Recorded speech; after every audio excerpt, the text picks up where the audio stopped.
Hello, calculus fans. Let's find the unit tangent, unit normal, and unit binormal for this curve, r of t, which has components t squared, 2/3 t cubed, and t, at the point 9, 18, 3. So, pretty easy to see, we're looking for Tn and b when t, little t, is equal to 3. All right, first thing we got to compute is r prime. So we get 2t squared, 1. And then the length of r prime is the square root of 4t squared plus 4t to the fourth plus 1. If you work all that out, you should notice that the thing on the inside, the radicand, is a perfect square, and it all works out to 2t squared plus 1. Okay, that's not so bad. All right. The unit tangent is r prime divided by the length of r prime. We make it into a unit vector.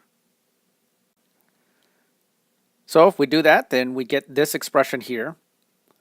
But we really don't care about big T as a general function of t. What we really want to do is just plug in 3. So here we go. We've got one of our vectors. This is the unit tangent vector at 3. So it's 6/19, 18/19, and 1/19. Now comes the messy part where we have to differentiate big T, and we get this messy looking expression.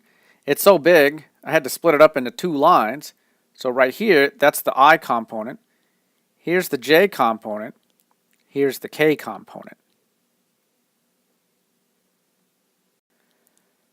Luckily, we don't care about t prime in general. We just care about what happens when little t is equal to 3.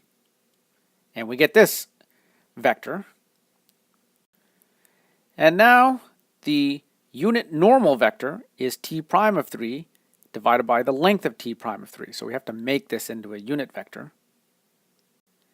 And if you work out all the arithmetic, this is what you get. Negative 17 over 19, 6 over 19, negative 6 over 19. You double check to make sure that everything looks okay in here. Finally, the unit binormal. That's going to be t of 3 cross n of 3. So we got to put those vectors in a matrix and compute the determinant in order for us to get this cross product. Yeah, this looks a bit messy, but you just got to stick through it. It's just a bunch of numbers. It's not that bad.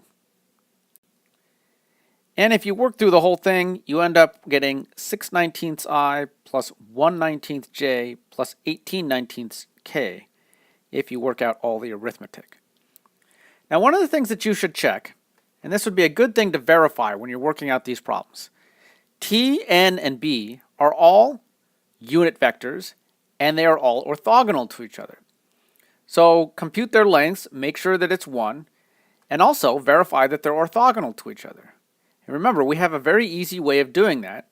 We just dot them with each other, and they should all come out to be 0, all of those dot products. Okay, that's all for now.